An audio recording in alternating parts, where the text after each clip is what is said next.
Srikanth Reddy BRS party నుంచి శ్రీకాంత్ రెడ్డి గారు మనతో పాటు జాయిన్ అవుతున్నారు. ఒకసారి రాజేష్ మీరు ఆయనతో కూడా మాట్లాడచ్చు, గణేష్ మీరు కూడా మాట్లాడచ్చు. శ్రీకాంత్ రెడ్డి గారు, ఎలా ఇప్పుడు కొత్తగా ఏర్పడబోతున్న టీఆర్ఎస్ పార్టీ మీద మీ అభిప్రాయం ఏంటి? ముందుగా నమస్కారం అండి, అందరికీ కూడా నమస్కారం. నమస్తే. ఈ రోజు ఏర్పడినటువంటి పార్టీ అంటే ఊహించిందే. ఇది ఎందుకు ఊహించినాము అంటే, ఆమె సెలెక్ట్ చేసుకునేటువంటి టీఆర్ఎస్ పార్టీగానే టీఆర్ఎస్ అనే పేరు కూడా పెట్టుకుంటుందని చెప్పి మేము ముందే ఊహించినటువంటిదే. ఊహించినదే. ఏమో మీ కోర్టులు ఉంటారు ఆమె దగ్గర, కాదు కోర్టులు పెట్టుంటారు, ఆల్రెడీ స్పై ఆపరేషన్ కూడా చేసి ఉంటారు కదా. ఉండదండి.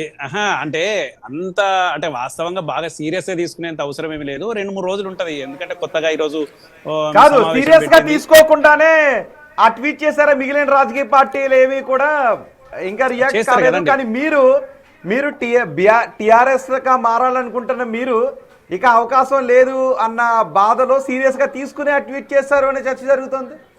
అంటే జనరల్ గా అండి, ఒక రాజకీయ పార్టీ ఎప్పుడు పెడతారు అంటే, ఏదన్నా సాధించాలి, లేకపోతే రాష్ట్రాన్ని ఏదన్నా చేయాలి, తర్వాత మనకు ఒక విజన్ అంటూ ఉండాలి, వాటి కొరకు రాష్ట్రం పార్టీ పెడతారు జనరల్ గా. కానీ ఇప్పుడు ఈమె కవితమ్మ పెట్టినటువంటి పార్టీ ఏంటంటే, కేవలం తండ్రి మీద కోపంతో బీఆర్ఎస్ పార్టీ మమ్మల్ని వెలివేసింది, నన్ను తర్వాత ఏంటంటే బహిష్కరించారు అన్నటువంటి ఒక కోపంతో, అక్కసుతోటి, ప్రత్యర్థులతోటి కలిసి పెట్టినటువంటి పార్టీ. కాబట్టి నేచురల్గానే మేము ఊహించినాం ఇది టీఆర్ఎస్ గానే ఖచ్చితంగా పెడతదామే అని చెప్పి ఊహించినాం. ఎందుకంటే 2023 ఎన్నికల్లో ఓడిపోయినప్పటి నుంచి కూడా క్యాడర్ అంతా కొంత డిమాండ్ చేస్తూ ఉన్నారు, ఇది బీఆర్ఎస్ పార్టీగా పోయినాం, మనము టీఆర్ఎస్ పార్టీగా ఉండాలని చెప్పి చాలా సందర్భాల్లో చాలా మందికి కూడా లోపల ఒక ఆలోచన ఉండే. కానీ క్లియర్గా చెప్పారు, ఎందుకంటే ఒకసారి వన్స్ మనం పార్టీ మా పేరు మార్చుకున్నాము అన్నప్పుడు మళ్ళీ తిరిగి పాత పేరు పెట్టుకోవడం అనేది వీలు కాదు అని చెప్పి క్లియర్గా అక్కడ నుండి కూడా ఉన్నాయి. కానీ వాళ్ళందరి మనోభావాలు మనం ఏం దెబ్బతీయలేం కాబట్టి సరే దాన్ని కొనసాగిస్తూ వచ్చినారు. కానీ ఈరోజు కవితమ్మ పెట్టినటువంటి పార్టీ ఖచ్చితంగా కూడా ఆమె ఏదో రాజకీయంగా సాధిద్దామని కాదు, కేవలం బీఆర్ఎస్ పార్టీని ఆపాలి. ఎక్కడనో శ్రీకాంత్ రెడ్డి గారు కాదు, ఆవిడ ఆల్రెడీ స్పీచ్ లో చెప్పారు. ఆమె ఏం చెప్పారు? నేను ఇక్కడ నుంచి కవితక్క కాదు కవితమ్మని అన్నారు, నేను అమ్మలాంటి దాన్ని అన్నారు. మీ నోటి అమ్మటి నుంచి కూడా కవితమ్మ అని వచ్చింది. అవునండి. ఇప్పుడు జనరల్ గా ఇప్పుడు ఆమె ఏదైతే ప్రొజెక్ట్ చేసుకుంటుందో దాన్ని చెప్తున్నా నేను. జనరల్ గా ఏదైతే ప్రొజెక్ట్ చేయాలనుకుంటున్నదో దాని గురించే మాట్లాడుతున్నా నేను కూడా. కానీ అంటే నేను అనేది ఏంటంటే, పెద్ద రాజకీయ పార్టీగా ఆమె సక్సెస్ కాదు. ఒకటండి, రాజకీయ పార్టీగా చాలా పరిణతి చెంది ఉండాలి. ఆమెకు పరిణతి అనేది పెద్దగా ఏ ఇష్యూ మీద కానీ తర్వాత పరిణతి ఉంది అని చెప్పి నేను అనుకోను. మాకు కూడా అనుబంధం ఉంది, ఒక 15-16 సంవత్సరాల నుంచి కలిసి రాజకీయ పరిణతి లేదని ఎలా అంటారు అంటే, శ్రీనివాస్ రెడ్డి గారు దీన్ని సీరియస్ గా అబ్జెక్ట్ చేస్తున్నాం. ఎందుకంటే ఆమె మీ పార్టీ అధినేత కేసీఆర్ కడుపును పుట్టిన ఆడబిడ్డ. అవును, కేసీఆర్ నుంచి ఊడిపడినట్టే ఉంటుంది ఆమె. ఆమె మాట కానీ, ఆమె భాష కానీ, ఆమె యాస కానీ, నిజంగా కేసీఆర్ ఎలా మాట్లాడుతుంటారో కవితకు అమ్మ కూడా అలాగే మాట్లాడుతూ ఉంటారు. అలాంటి రాజకీయంగా పరిణతి లేదని ఎట్లా అంటారు? 100% అండి. అంటే మీరు ఎక్కడైనా మాకన్నా ఎక్కువ మీకు తెలుసు, ఆమెకు ఎటువంటి పరిణతి కూడా లేదు. రాజకీయ పరిణతి అంటే ఏంటి శ్రీకాంత్ రెడ్డి గారు? రాజకీయ పరిణతి అంటే ఏంటి? నేను చెప్తానండి. రాజకీయ పరిణతి అంటే ఒక విషయం మీద అవగాహన ఉండడం వేరు, లోతైనటువంటి అవగాహన ఉండడం వేరండి. ఇప్పుడు సపోజ్ ఒక విషయం ఉందనుకోండి, పైన అందరికీ తెలుస్తాయి విషయాలు. కొంచెం ఇవాళ ఒక హాఫ్ అన్ అవర్ మనం చదువుకుంటే మనకు ఆ విషయం తెలుస్తుంది. కానీ దాని గురించి చాలా లోతుగా ఆలోచన చేస్తే దాన్ని పరిణతి అంటారు. కానీ ఆమెకు అవకాశం లేదు, తర్వాత ఆలోచన లేదు. కాబట్టే ఇవాళ ఇంత ఈజీగా పార్టీ పెట్టగలిగింది. పరిణతి అని కూడా ఎందుకు అంటున్నా అంటే, ఇప్పుడు జరిగిన పరిణామాలు చూస్తున్నారండి. ఇవాళ 2.5 సంవత్సరాలు బీఆర్ఎస్ పార్టీ అధికారం కోల్పోయింది. అధికారంలో ఉన్న రోజు ఎన్ని చేయాలో చేశారు, ఎవరు ఒప్పుకున్నా ఒప్పుకోకుండా. శ్రీకాంత్ రెడ్డి గారు ఒక్క ప్రశ్న ఇక్కడే, అంటే కొంచెం మీరు అదే రాజకీయ పరిణతి అనే దానిపైనే, బీఆర్ఎస్ లోన ఇప్పుడు పార్టీలోన కేసీఆర్ తర్వాత అలాంటి పరిణతి ఉన్న వాళ్ళు ఎవరున్నారు ఒకసారి చెప్పగలుగుతారా? ఆ స్థాయి ఎవరు లేరండి. కేసీఆర్ గారికి ఉన్నటువంటి పరిణతి అది 1 రోజు 2 రోజులు వచ్చినట్టు. అంటే మీ బీఆర్ఎస్ లో కూడా లేరు? బీఆర్ఎస్ లో కాదండి, తెలంగాణ రాష్ట్రంలోనే బీఆర్ఎస్ లో కేసీఆర్ తర్వాత ఎవరున్నారు? ఆ స్థాయిలో లేరండి. నేనేమంటున్నా, ఇప్పుడు ప్రతి మనిషికి కొన్ని విషయాల మీద అవగాహన ఉంటది. సపోజ్ కేటీఆర్ గారు ఉన్నారనుకోండి, ఒక ఆయనకి ఏముంటది, ఐటీ రంగం మీదనో తర్వాత తను చదువుకున్న దాని మీదనో లేకపోతే రాజకీయంగా పార్టీ మీదనో అవగాహన ఉంటది. కేసీఆర్ గారికి ఉన్నట్టు ప్రాజెక్టుల మీద నీళ్ల మీద ఉన్నటువంటి అవగాహన ఉంటదా? అది నేచురల్ గా కాదు. రాజకీయ పరిణితి లేకుండానే ఎమ్మెల్సీగా వెళ్ళారా, రాజకీయ పరిణితి లేకుండానే ఎంపీగా ఉన్నారా, రాజకీయ పరిణితి లేకుండానే 20 ఏళ్ళుగా రాజకీయాల్లో పోరాటాల్లో ఉన్నారా? పరిణతి అనేది మనం నేను ఏమంటున్నానండి, పరిణతి అనేది మనము అది హార్డ్ వర్క్ తోటి చాలా సంవత్సరాలు పరిణితి లేకుండానే ఎంపీగా ఎన్నికయ్యారా, పరిణితి లేకుండానే ఎమ్మెల్సీగా ఉన్నారా, పరిణితి లేకుండానే 20 ఏళ్లుగా పోరాటాల్లో రాజకీయాల్లో ఉన్నారు.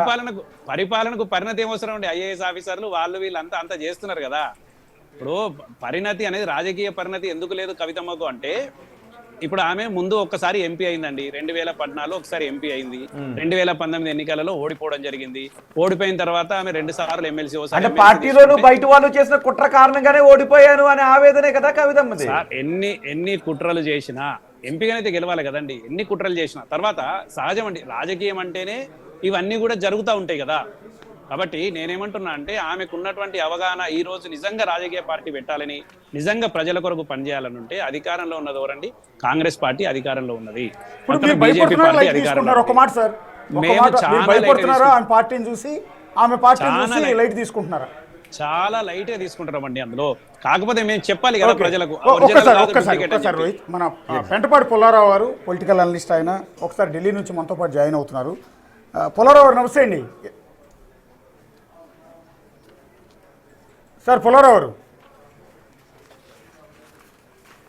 ఓకే ఓకే ఓకే శ్రీనివాస్ గారు, ఒక్క నిమిషం. అంటే మీరు ఇంత లైట్ తీసుకుంటే అసలు స్పందించాల్సిన అవసరమే లేదు కదా. ఎందుకు ఇమ్మీడియట్గా ఆమె స్పీచ్ కూడా కంప్లీట్ కాకముందే BRS party official Twitter account నుంచి ఆ రకమైన ట్వీట్ వ్యంగ్యంగా, అంటే మాకు డూప్లికేట్ పార్టీ వచ్చింది అని. ఇప్పుడు వాస్తవంగా టీఆర్ఎస్ కాక ఆమె ఏం పెట్టుకున్నా కానీ కనీసం ఎవరు స్పందించకపోతారు.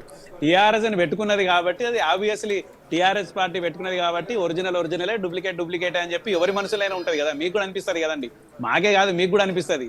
ఆమె నిజంగా పరిణతి చెందిన నాయకురాలైతే ఖచ్చితంగా వేరే పదాలు వచ్చేటట్టు పార్టీ పెట్టుకొని దాన్ని ప్రజల్లో ఎస్టాబ్లిష్ చేసుకునేటువంటి అవకాశం ఉంటే ప్రయత్నం చేయాలి.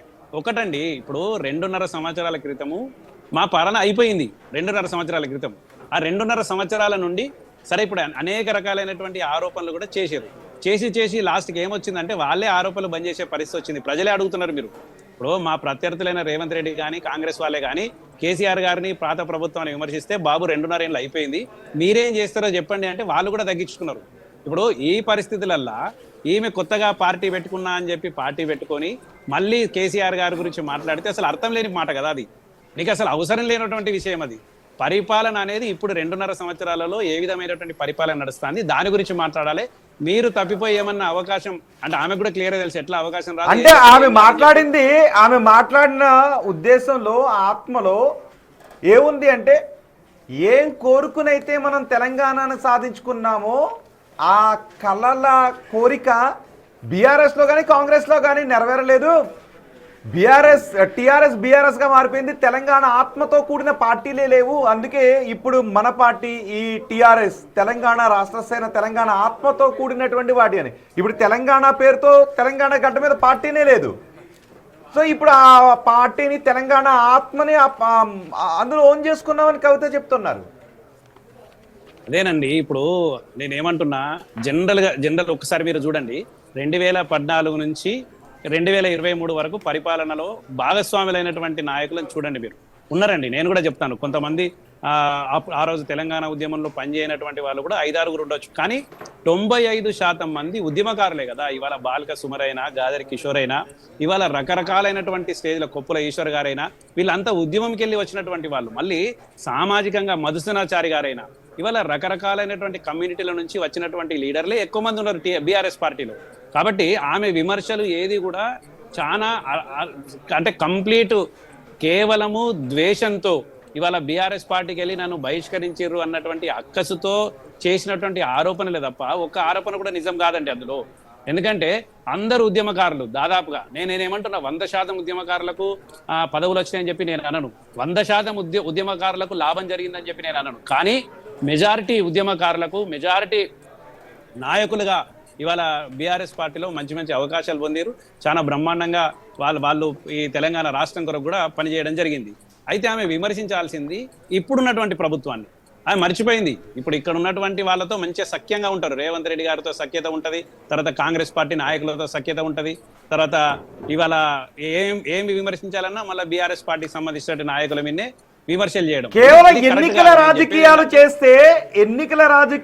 చేస్తే ఓట్ల రాజకీయాలు చేస్తే ప్రస్తుతం పాలించే పార్టీని చేస్తారు. కానీ కవిత ఉద్దేశం అది కాదు.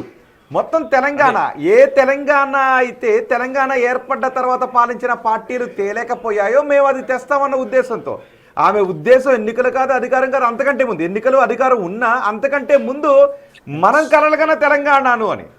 అందుకే కదా 10 ఏళ్ళు మీరు పాలించారు, 2.5 ఏళ్ళు వాళ్ళ పాలనలో ఉంది, 10 ఏళ్ళు తెలంగాణలో మీరేం తేలేదు అని కవిత ఉద్దేశం. ఆమె ఉద్దేశం గాని ఆమె లక్ష్యం గాని ఒకటే. ఇవాళ ప్రజలందరూ కూడా కేసీఆర్ గారి వైపు చూస్తున్నారు. ఇవాళ ప్రజలందరూ బీఆర్ఎస్ దిక్కు కొంత సానుకూలమైనటువంటి స్పందన కనిపిస్తుంది. కాబట్టి ఏదన్నా ప్రయత్నం చేసి బీఆర్ఎస్ పార్టీని ఆపాలి అన్నటువంటి లక్ష్యం తప్ప టిఆర్ఎస్ గా మళ్ళీ మారాలి అనే మీ ఆశలు ఆవిరైపోయినట్టేనా? డైరెక్ట్ క్వశ్చన్, టిఆర్ఎస్ గా మారాలి అనే మీ ఆశలు ఆవిరైపోయినట్టేనా ఈ విషయంతో?